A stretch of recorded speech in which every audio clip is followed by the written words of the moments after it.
Faster than a speeding bullet. I ran until my muscles burned and my veins pumped battery acid. More powerful than a locomotive. An idea is like a virus.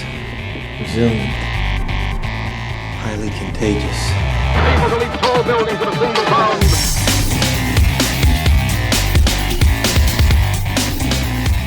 Hello, ladies and gentlemen, and welcome to the Betterhumanology podcast. My name is Jarred Moon, and with me, as always, is Talon Schwam. What's up, Talon? What's up, everyone?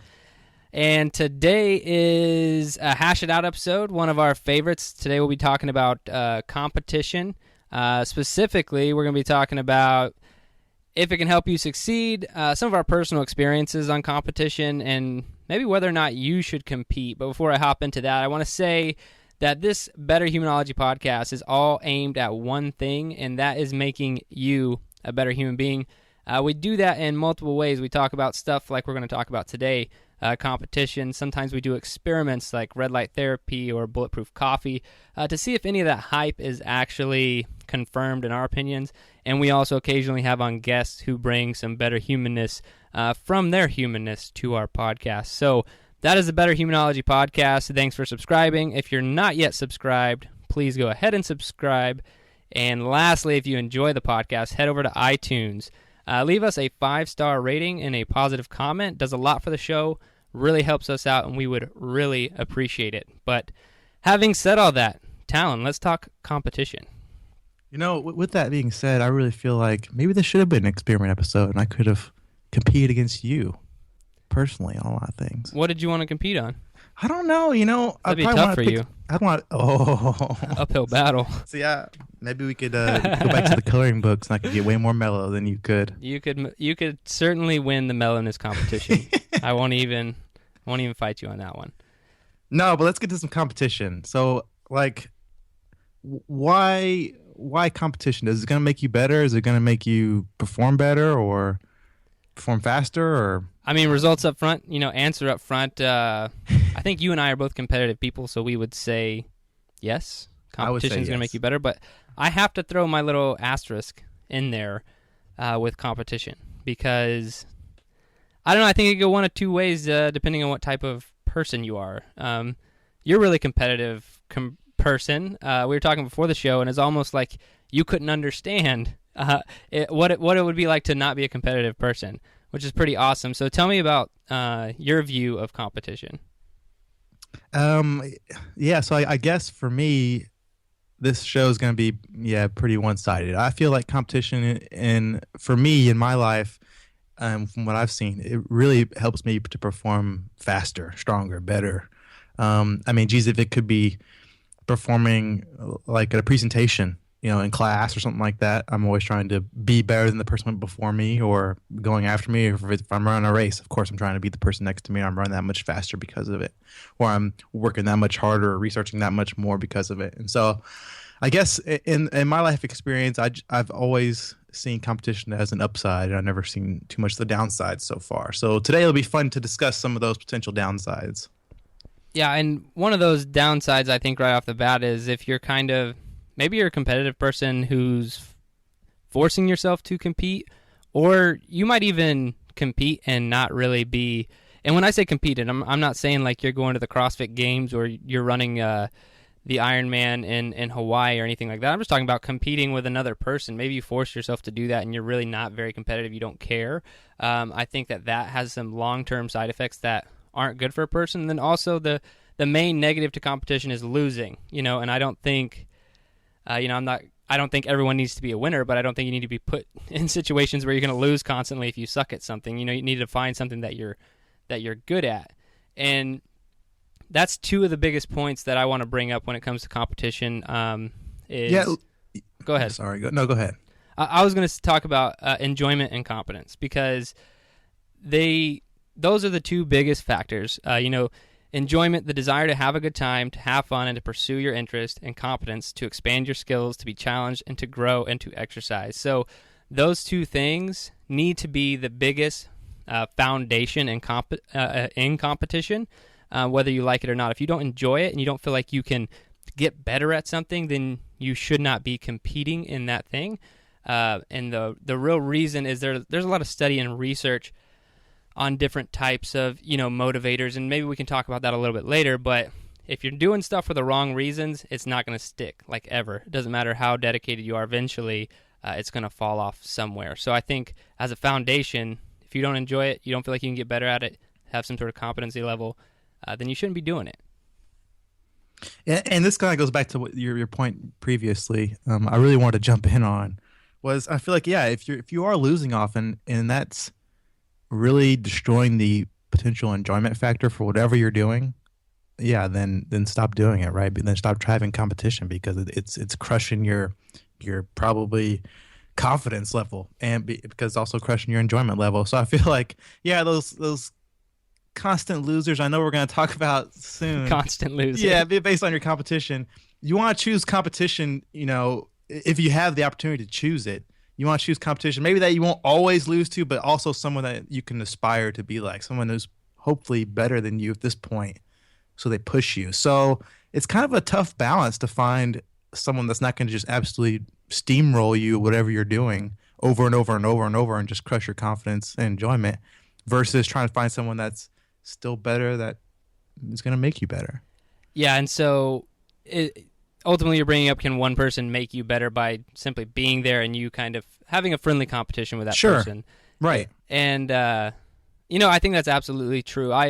Personally, I train alone a lot, so I've had to find a lot of creative ways to compete with myself or maybe compete with others, like via online or whatever, so I do train alone a lot, but I would never negate the fact that having someone in person like that is a huge, huge deal, because I know when I was running CrossFit classes in Florida, we would do like all the fundamental movements and stuff like that, and then teach everybody things. Then we'd run through a workout, and some of the coaches would do the workout too, because it's a quick workout, and as a demo, and we would always crush the newbies. It wasn't like an ego thing. We just wanted to get a workout in, and the only reason we're winning is because we've been doing it for years. We know what we're doing, and obviously the new guys don't, but they need to see what it looks like. And so, but I've also been in situations where I've actually worked out next to, alongside actual CrossFit Games competitors, and I've never pushed myself so hard in my entire life and lost, but felt good about it. So I would rather every single day lose in a competition but push myself way beyond my limit than win a competition but not ever really be pushed. So I think that it's very important to set yourself in a situation where you're competing against those who could actually make you a better human being. And that's maybe more what I should have said before, are those people who losing is such a challenge and something that's hard to get over, that maybe that's what you need to focus on, because competition in a lot of cases is going to make you better even if you are losing. At least that's, like I said, is my mindset for this entire show. So yeah, if you're going to be losing, remember that you're probably getting better because of it, no matter what. Yeah, it's all about the mindset, right? Whether or not you think that you learned something from your loss, or whether or not you didn't. So there's always a lesson. Failure is a lesson most of the time. I think so. It doesn't kill you, makes you stronger. So tell me about some of your competitive experience. I want to know, get inside your brain a little bit. Just like how you treat your when you're in a competition, how you treat your competitors, and your thoughts on that. Okay, well, I haven't played a whole lot of, haven't competed in a whole lot of individual sports throughout my time. And obviously I'm not competitively in any sport right now, except for maybe an event or two that we do every now and then. But I still feel like I'm competing every day, whether it's in, I don't know, school, or if it's driving to somewhere, right? So you want to be the better driver, the best driver on the road. Yeah, maybe that's probably something that I need to get over. But competition runs deep. All right, I like this. It does run deep. I feel like, but I've played a lot of team sports throughout my time. So something that I've always done is if it's basketball or football or whatever, relay race and track, even that's a team sport. I would say that there's always a person that I kind of identified on the other, cross the line or whatever, that was like, that's the guy that I want to just destroy. or whatever. And I kind of create that competition for myself in my head, even if he's not a part of it, even if I'm not talking trash. He doesn't even care. Even if, he has no idea. I feel like me internally creating that competition where, it kind of like shrinks the size of the event. It's like instead of the team needing to get these 10 yards, or instead of this team needing to come back from 10-point deficit or whatever, it's me just making sure I need to beat this one guy on every player or something like that. And so I feel like it simplifies it for me inside my head, and I just end up performing that much better because I push myself that much harder just to destroy that one person. And then, if I keep destroying him over and over, then I move on to someone else that I probably can't destroy. That was going to be my next question. I was like, do you just pick someone that you can destroy, or are you going to pick someone who's going to make you better? No, that's what we talked about a minute ago, is that you always want to pick someone who's you think at least is probably already better than you, so it's going to push you. Obviously, you don't want, like, if this is football and you're a 5'11" dude, and you don't want to pick the 6'6", 300-pound guy to just charge up against. Obviously, you want to be smart with some of these decisions. There's a certain level that would, I think, if someone's too good, that might just Sure. it would work negatively too, because you're like, I'm Right. not even going to try because that guy's ridiculous. Yeah. Yeah, it's kind of a quandary there to try and pick someone who won't just absolutely destroy your confidence level, but is still going to be good enough to make you strive to be better. I think that's good though to happen maybe at least once. So I know because we went to college together, but a lot of listeners don't know, and anyone who reads stuff at my website doesn't really know, because I haven't talked about it that much. Is like I was a really competitive racquetball player in college. Oh yeah, like actually went to national level competitions and stuff, and competed. And I can't remember his rank. So there was a guy at our school who was like, I think he was like top 20 or made it in the top 10 in the world. And I thought I was really good at racquetball because I played through high school. It was like something that our football coaches recommended we do to have maintain good footwork and agility and all this other stuff. But then I just picked it up kind of natural with a racket. And so I got pretty good in high school, played in some competitions there, went to college. And I was always like really good because I was only playing, in high school, I was only playing like really crappy players, right? Like local people. Yeah, local people, whatever. And then I got to college, and like I went to the courts one day. I was like, well, this is going to be like shooting fish in a barrel. This will be fun, And I didn't know. And this guy's name was Zach. He's like, hey, you want to play? I was like, yeah, man, sure. Let's do it.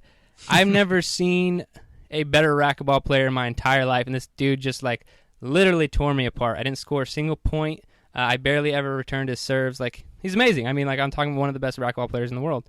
And that was good for me. It was really eye-opening to find out, like, oh, this is real competition. Oh, if I want to get better, I'm going to have to actually practice a lot and do these things to get better. So I do think that can be really eye-opening to get your tail handed to you, especially if you think you're good at something. Yeah, I think it's great that it's a one-off and you got better. Right, and maybe you played this guy more times, and maybe you ultimately got better as a racquetball player over time because you played against this top 10, top 20 player over and over. I do think by the end of our time there, I had scored like 3 points on him, so I got three times as good. So maybe it worked that way as well. But even just in your one example, it was a one-off, and just by you learning, like, hey, like I need to readjust my thought process about how I am as a racquetball player. I think that in itself, as a one-off, competition that you had already made you better. I think that's impressive about competition. Yeah, and then like I said, it's good for the one time, but then after that, I obviously don't want to compete against this guy every single day. I Right. played with him a lot, but then I moved to the people who are just like barely better than me, the people who are going to push me. Sometimes I won, sometimes they won. That's the real good competition. That's gonna. Because it doesn't matter. I won't get into all the results of that. But one thing I do want to talk about in competition is there's like a game day. Like there's a whole different mindset there that other people, if you don't compete regularly, you don't realize, and then it's something you can only get good at and harness on game day. Yes, and that's having to deal with emotions and frustrations and pressure. Yeah, pressure, all these other things that are often overlooked because it doesn't matter if you're the best in the world or if you can move a barbell quickly or if you can swing a racket perfectly in practice or in your backyard. It's can you do that while under all these pressure, emotions, negative thoughts, feelings, all this stuff? How do you handle it then? And unfortunately, you can only really practice that in competition, and it's a really, really good skill to have, to be able to think on your feet and think under pressure and all this stuff, which I know you and I are really big proponents of. Yeah, correct. proponents of. Yeah, we want to get better at that. We want to be the best we can be at those things. So, what are your thoughts on game day action? Yeah, I love everything you brought up. I really feel like it's an acquired skill. It's something that you can't be born with. You have to learn, and it's by doing. And I really feel like competition enhances that. It's part of the process, because you're having to try and beat someone or some group of people under that pressure, under usually time constraints, and maybe there's people watching you, and so it's a whole different monster to take on than just trying to run out there and whatever you're doing. If it's just trying to shoot baskets to get better versus trying to hit the game-winning shot in a game, or even prepare to do it, it's completely different. Yeah, and I think what if there's no realistic way for you to compete in something? Like, what would your suggestion be to someone if they're like, I love what you're saying, I'd love to compete, find someone that could make me better, but like, what if that's not a realistic option for somebody? It's something I really struggle with. So I really want to be able to provide this with listeners to the show. And there's some small things you can do. If you're a runner, there's usually people. If you run in a populated area, sometimes you can. Like I talked about this, I think in our sprinting episode, I used it kind of as competition when somebody was walking in front of me or running ahead of me. I would try and catch them. So maybe I don't know them. I didn't bring out a running buddy, but I'm still using competition against somebody that's out there in a way to motivate me to work harder and go faster. I think there are some communities online that you can join based on whatever you're trying to compete in, where you can find people to compete with. I think that's one of the amazing things about the internet is that you can always find someone to connect with about something. I feel like competition is one of those things as well. And I think it's funny. I was running the other day. This is the weirdest thing in the world. So I was doing some workout that had mile runs inside of the workout, and I was running, and then I saw this other guy. He was just starting his iPod. He was like, I don't know, like 100 yards in front of me, and just came out of his house, his neighborhood, and I was like, all right, it doesn't matter. I got to catch that guy. Like I had a lot of workout left, and I probably shouldn't have been running any faster than I already was, and I was like, no, I got to pass that guy. It doesn't matter. And then I went one way, he went another way, but then when I came back, we both met at the same juncture. Like we had turned around at the same time, and then I had to beat him again. I was like, nope, there you are. I have to beat you. And then he just stopped and started walking, which really upset me, but I think you're really competitive. He might not be near as competitive as you. Yeah, I mean, I'm extremely competitive, as are you, should I say, but it's true. It's hard for me to I can't really understand not competing. I know a lot of people like that. They just don't care. They're like, yeah, whatever, you win. Like, that's right, I win. Yeah, I mean, I'm like this at board games too. It goes on with everything. I don't think that. I do think I draw lines with competition though. Like board games, you're not going in. Yeah, well, that's one of them. But if it's something that like if I don't have a lot of interest in, like I know true competitors and sure, like they are competitive at everything. Like it doesn't matter. It's like I bet I can put my shirt on faster than you. Like some of that stuff, I just maybe that makes me not a true competitor. I'm just a competitive person. But I draw the line at some place. Yeah, where I draw the lines, I think sometimes competition can push. Like maybe if you chose the wrong person, or maybe you chose the wrong team, or you don't really understand how far you should push, I think competition ultimately can cause maybe an overexertion like death. And I know that might be sounding a little crazy to talk about here towards the end, but I feel like there are instances like where people are competing in sports or trying to win a challenge or something like that, where they have died trying to push themselves so far. So I do want to mention that's something that has happened with people trying to push themselves too far, but at the same time, I feel like in most instances when you're smart about it, you choose someone that's not going to just destroy you all the time. Competition is gonna make you better. So you ultimately think competition will make you better. You think it can help you succeed. and push yourself a little bit more, but should we compete? We talked about a little bit of the negatives and a lot of the positives, but I mean, what do you think? Do you think ultimately that we should compete? I think we should. I think we need to get ourselves out there. I think that's something that we're probably losing a little bit with the internet age. No matter how great it is for social aspects, I feel like, and communication, I just feel like we are losing some of that face-to-face interaction. I think competition is part of that. I think competition, I think, is something that is in so many different arenas in our life that we aren't even bringing up in this episode. We talked a little bit about maybe work or school, or mostly competing in sports or athletic events. But competition is something that I think can make you better in so many different ways. If it is pushing you to become the best salesman or briefer or whatever, I feel like just having someone to force you to try to be better than, especially in person, is gonna just push you to do more than you would have otherwise. It's going to push you to do more, than you even know that you need to do.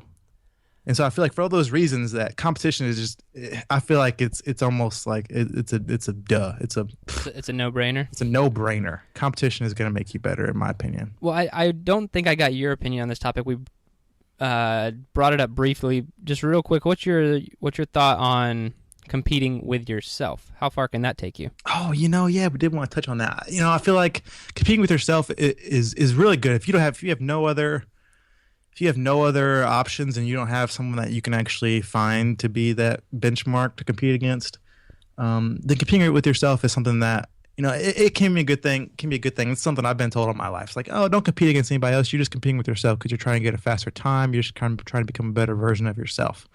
And I don't know if I necessarily, agree with that wholeheartedly. I do feel like if you can find actual physical competition for somebody, because I feel like that is a whole different battle. Because that one could do both. That one can make you better to later set a faster time against yourself, but it could also maybe do it quicker because someone better than you is pushing you harder than you'd normally push yourself. Yes. Because, if you're pushing yourself just to beat another time, then you don't have quite that motivator that someone else running right next to you might give you. And one thing I wanted to, I just remembered this is one thing that I do, and I've actually prescribed for a lot of people to do if they're training alone, are 30-30 intervals, which are 30 seconds of work followed by 30 seconds of rest, and you do it multiple times. So say you're running, I'll do the math real quick just so people, if they want to do this at home, that you could. So if you got to break down how your fastest mile time in seconds. So let's say your goal time is 6 minutes, so that's 360 seconds. That gets you moving at 4.44 meters per second. And so what you want to do is 4.44 times 30 seconds means you should be getting at least 133 meters per second every time you do an interval.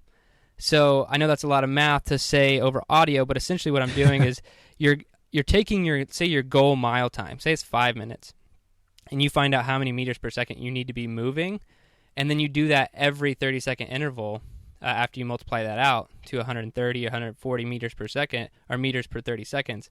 It's holding you to a stricter standard than as opposed to you just having to intrinsically push yourself. No, go really hard on this one. Instead, it gives you a number for competition. You're like, no, I need to get this many meters every 30 seconds for 10 rounds to win this workout, if you will. And so I think that that's a good way, like putting a little bit of math, putting some sort of benchmark out there, as opposed to just relying on, your self-motivation all the time, because that takes a lot of discipline and willpower that you need to develop over time. Yeah, absolutely. I think that's really similar to like using like a light pole or something like that if you're running, like I was talking about. It's just with you digitally instead of something you're looking at physically. But I do still feel like someone running right next to me that's maybe running that speed that you have on that watch is going to push me to run faster than the time on the watch. I see what you're saying. I see how it helps. Absolutely. Oh, I completely agree. I'm just saying if you're stuck in that singular mentality competition, as opposed to just trying to rely on yourself. Right. Not everybody is going to be able to find someone to compete with all the time. And not everybody's going to be able to do the math that I just spit out either. So that's not super easy. So you gave it definitely should compete. I'm going to say that you should compete, but with an asterisk. Don't. I mean, it's so subjective to everyone's life. I think, yes, competition make you better. It's good for you. Even if you lose, it's good for you because you learned something. All that is good on competition, but don't let competition drive you to hating something. And you see this. It happens all the time, like ex-NFL players or whatever, they you get fat and out of shape, shortly after. This happens to Navy SEALs. This happens to special operators. 5 years after service, they're like, they couldn't run a mile if they wanted to, and I don't think that that's so much a product of, them as a person. I think they're just kind of tired of it. They've pushed themselves so hard for so long that they're just like, I don't want to do that anymore, and it can backfire. And so that's obviously really long term. I just think it's something everyone should look out for. Make sure you have a really big why if you think you want to be like an actual competitor in something. I think on a smaller level, competition on a daily basis in a friendly run or whatever is great. But if you want to be a real competitor, at something, just make sure you have a big why for that. So that's my only caveat there. Yeah, enjoyment and competence. Enjoyment and competence. All right, guys, that's it for this this week's Better Humanology podcast. Go out there and compete. Compete with me. Hit me up on Twitter at EO3Fit. Shoot me a workout. We can compete together. Compete and get better. Thanks for listening, guys.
Your best.